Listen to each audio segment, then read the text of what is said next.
Hi, my friends. Today I want to present you a new story. Enjoy watching it. The day started like any other, cold, with a layer of frost on the windshield as I climbed into the driver's seat. The routine was comforting, the creak of the old leather beneath me, the rumble of the engine as it roared to life. But as I pulled away from the depot, I couldn't shake the feeling that today was different. Simon, my favorite passenger, was always waiting at the third stop. I thought of him as I drove, picturing his familiar figure with that warm, worn smile. He was like the father I never had, filling a void I didn't even realize was there. My own father had been a distant man, cold and harsh, leaving behind more scars than memories. Simon, with his gentle nature and kind words, had unknowingly become the father figure I'd longed for. I reached the third stop and looked out, expecting to see him there, but the street was empty. My heart sank. Simon was never late. The minutes ticked by, and I could feel the unease building in my chest. The passengers behind me were growing restless, their murmurs of discontent becoming more audible with each passing second. "Albert, what's going on?" Mrs. Jenkins, one of the regulars, called out from the front row, her voice edged with impatience. "We're going to be late." I forced a smile, though my mind was elsewhere. "Just a minute, Mrs. Jenkins. Simon's usually here by now." Her frown deepened, but she said nothing more. I glanced at the clock. 5 minutes had passed. I knew the schedule like the back of my hand, and I was already behind. I could feel the pressure mounting, the weight of the passengers' expectations pressing down on me, but I couldn't leave Simon behind. Something was wrong. I could feel it in my bones. I picked up the radio, my voice steady despite the knot in my stomach. "Central, this is bus 43. I'm holding at stop 3, waiting for a regular passenger." A pause. Then the dispatcher's voice crackled through the speaker. "Bus 43, you're already late. You need to keep moving." I hesitated, my hand hovering over the gear shift. The right thing to do was to leave, to stick to the schedule. But my gut told me otherwise. Just as I was about to make the difficult decision, I saw him. Simon, shuffling down the street, clutching his chest, his face twisted in pain. Without thinking, I jumped out of my seat and rushed to the door, flinging it open. "Simon, over here." He looked up, his expression one of relief mixed with agony. "Sorry, Albert." He wheezed as he reached the bus. "Had a bit of trouble this morning. Didn't mean to hold you up."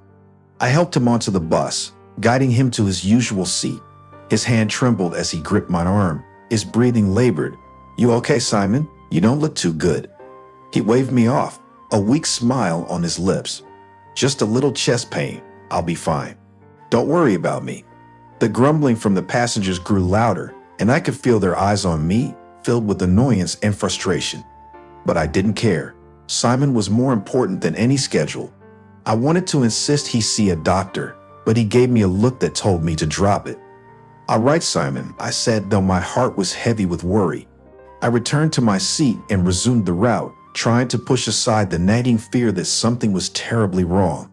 As I drove, the complaints from the passengers continued, but I barely heard them. My mind was on Simon, on the way he clutched his chest, his face pale and drawn.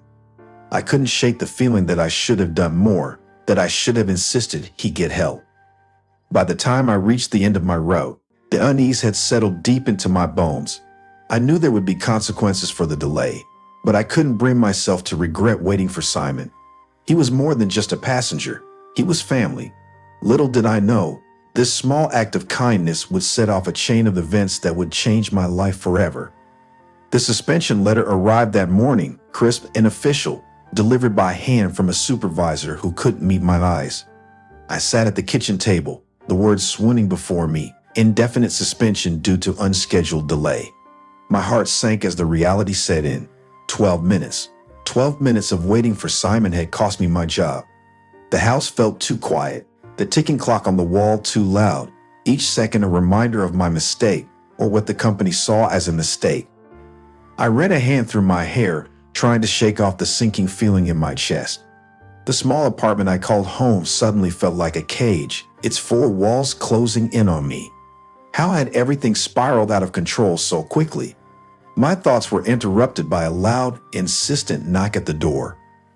I wasn't expecting anyone. My first thought was that it was the company coming to retrieve the uniform, to strip me of the last piece of my identity as a bus driver. But the knock came again, more urgent this time, rattling the door on its hinges. Reluctantly, I rose from the table and crossed the room. When I opened the door, I was greeted by the sight of 4 men, tall, broad-shouldered, and intimidating. My heart skipped a beat, fear trickling down my spine. They wore leather jackets, the kind that spoke of long roads and fast bikes. I didn't recognize them at first, but then I noticed the familiar softness in one man's eyes, Simon's eyes. Albert, the man in front, who had Simon's eyes, stepped forward, his voice gruff but not unfriendly. I nodded, swallowing the lump in my throat. "That's me. Can I help you?" The man smiled, though it didn't quite reach his eyes. "We need to talk. Mind if we come in?" I hesitated, glancing over their shoulders at the row of motorcycles parked by the curb.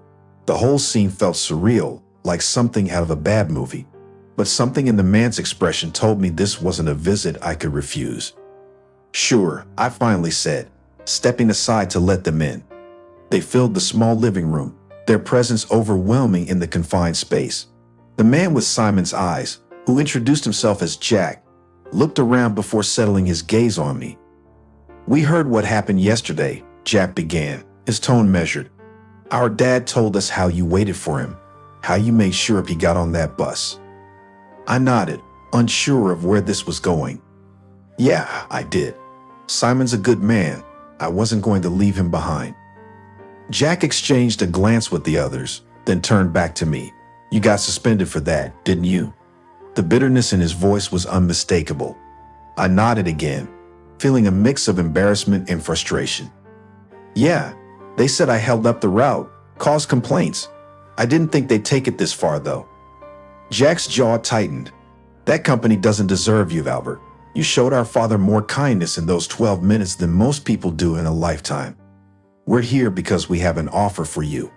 I blinked, taken aback. "An offer?" Jack nodded, his expression serious. "We just started a logistics company. It's new, but it's growing fast. We could use someone like you, someone who knows how to handle responsibility, someone we can trust. The pay's better than what you were getting, and you'd be working with family, our family." I was speechless, the weight of his words sinking in. From the brink of despair to an opportunity I never saw coming. I searched Jack's face, trying to understand if this was real or some elaborate joke. But all I saw was sincerity, a genuine offer extended by men who valued loyalty and kindness above all else. I took a deep breath, feeling a warmth spread through me, a hope I hadn't felt in a long time. "I don't know what to say." "Say yes," Jack said with a smile, clapping me on the shoulder. "You did right by our father. Now let us do right by you." And just like that, my world shifted again, the quiet house suddenly feeling full of life and possibility. The next morning, I stood at the threshold of the logistics company's office, a modest brick building on the outskirts of town. The sign above the door was freshly painted, the letters bold and confident, Sons & Co. Logistics.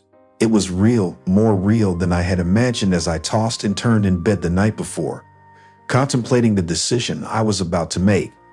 My heart pounded in my chest, a mix of excitement and fear swirling inside me.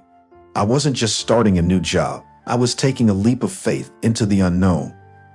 As I pushed open the door, the scent of new paint mingled with the earthy aroma of coffee.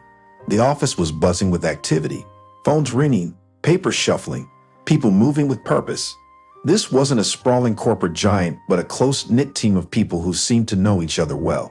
The atmosphere was alive with energy, and I felt a flicker of hope that maybe, just maybe, I could find my place here. Jack spotted me first. He was leaning over a desk, deep in conversation with a younger man who I guessed was one of his brothers. When he saw me, he straightened up and walked over, a welcoming grin on his face.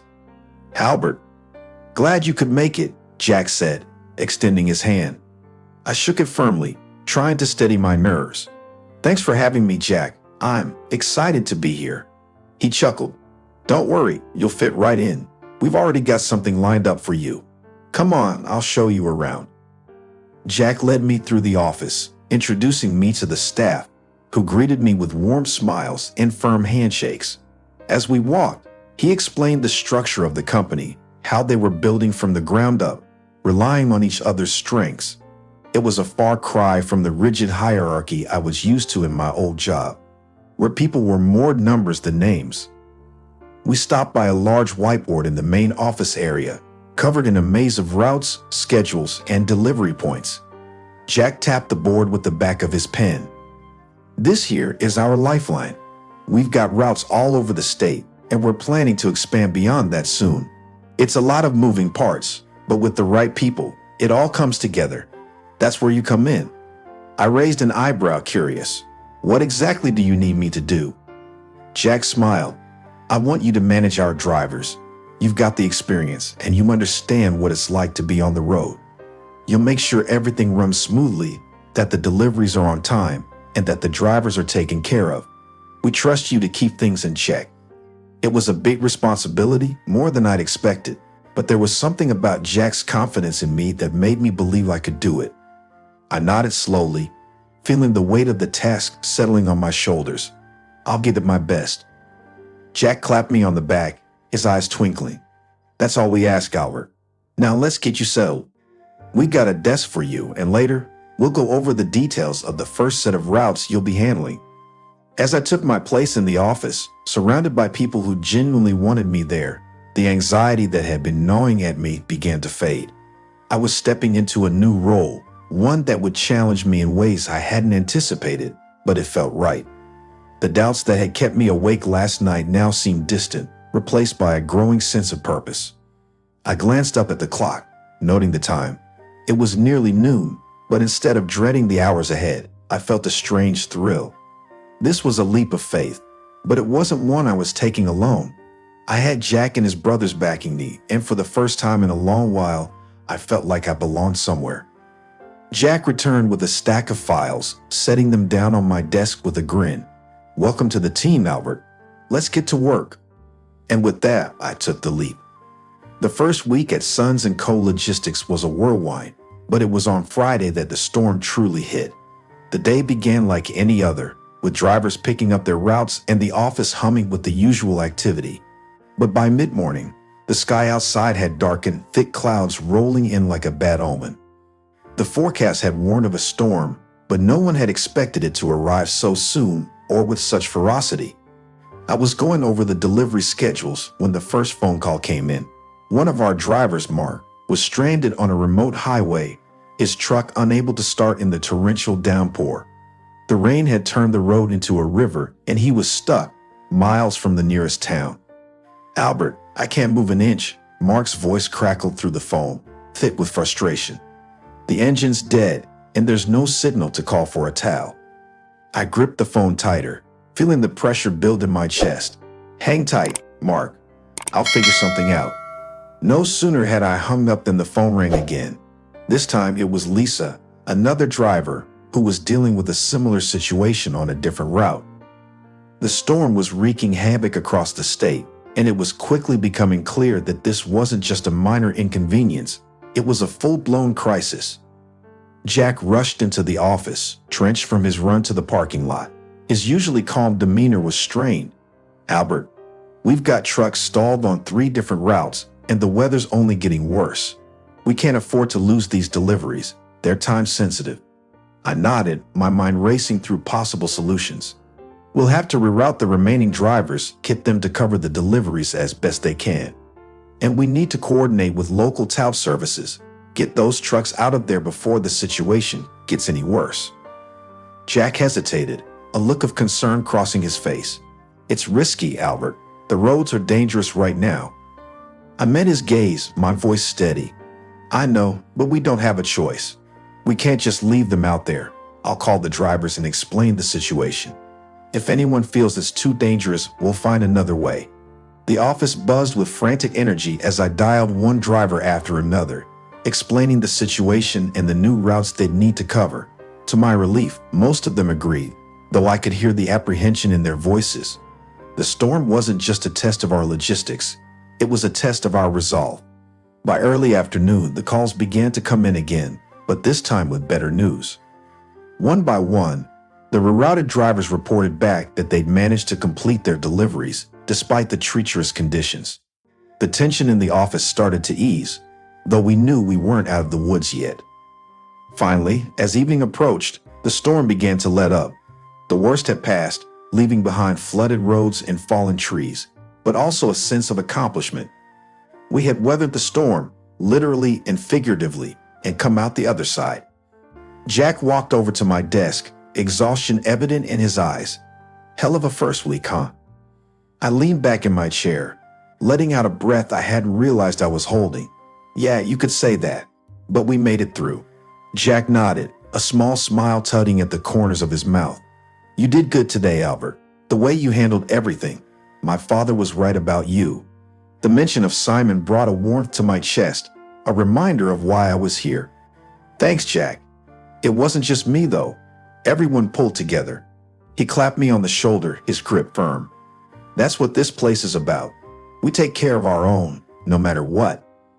As the office slowly returned to its normal rhythm, I realized something important.